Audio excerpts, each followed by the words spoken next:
Welcome fellow developers to Frankly Development. I'm Frank, and today I'm here to shed light on a critical aspect of software design that often leads to headaches: temporal coupling. In our ongoing exploration of design mistakes, we delve into the intricate world of utilizing programming language features, data structures, classes, interfaces, to craft effective solutions for various problems. With countless approaches available, some excel while others falter. That journey to finding an optimal solution is challenging, yet it equips us with the ability to identify pitfalls effortlessly. Enter temporal coupling, a subtle yet detrimental issue in software design. It's essential to understand its implications and how it can affect your code.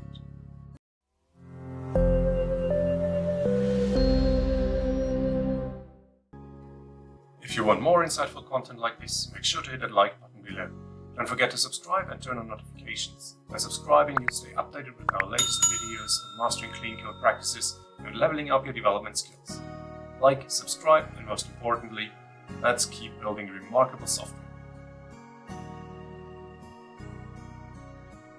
Let's look at this example. I encountered something recently in my work.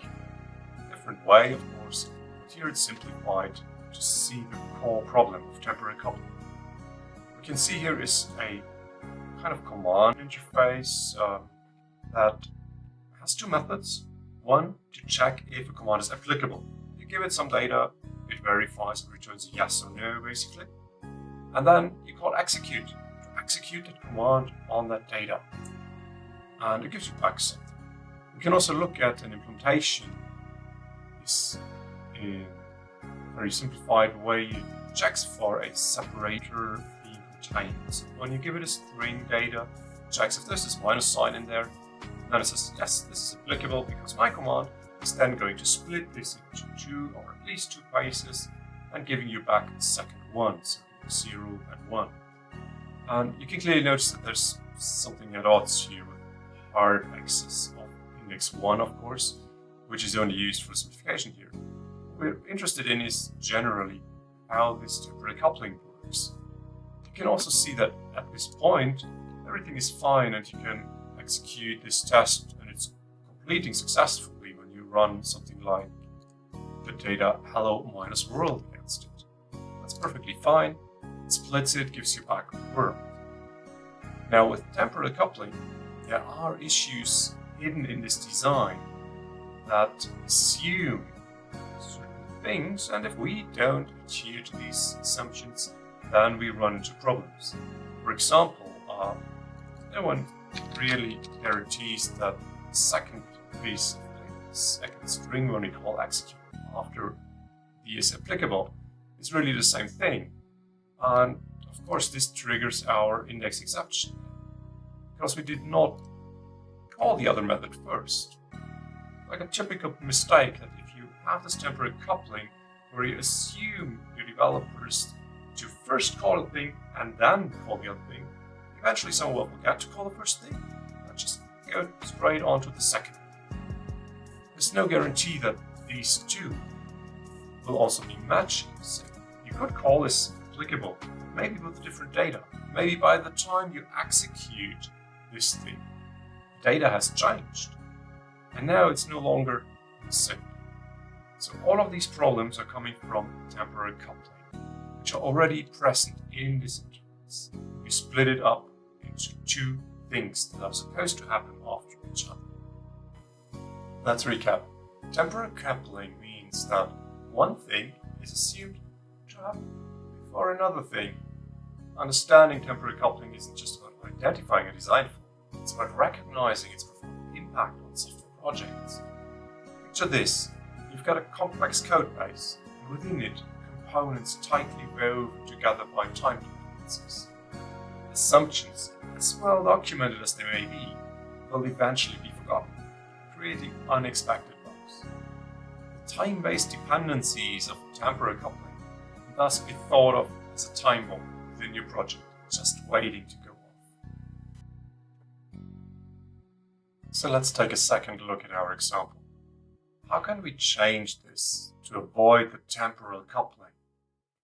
Well, as long as there are two methods, there will always be the assumption that one and the other are somehow direct. So we need to get rid of one of these methods, which of course is applicable, because we need to execute a command eventually. Now, one way you could think of is maybe return this as a nullable thing. If it is applicable, return the result, otherwise return nothing. That might work. However, it has the downside that the command always has to be executed to check if it's applicable or not. So we may not want to do that, because the idea of the command pattern is to delay the actual execution. So how else can we approach this? Well, we can separate the generation of the command object from the execution completely and already perform the applicability check when we generate it. So this means that we can add something like a factory method that returns our command, and it can do a check like our contains check we need, and generate the command, or otherwise just throw an invalid data exception.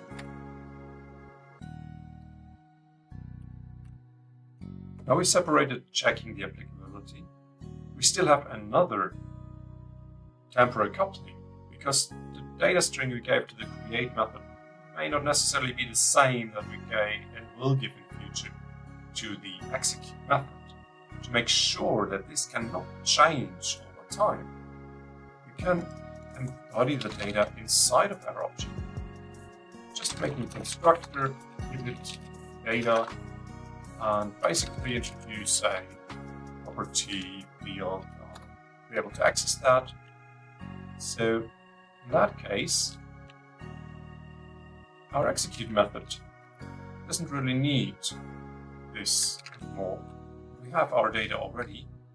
We actually know that it's splittable by the check in the create method. But of course, this should not be public. Then we have to change our interface to remove this. Now, the command pattern in this sense is really simple. Once you have a command, you can execute. That's it. When you generate a command, you have to give it this data. It does a check, which might fail.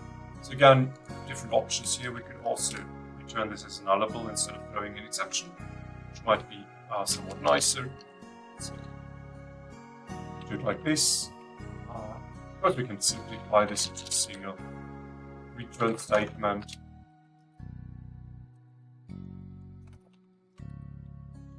Basically, using the ternary operator.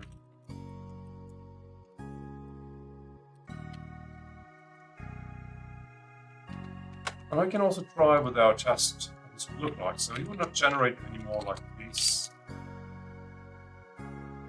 but like this, and pass in our data.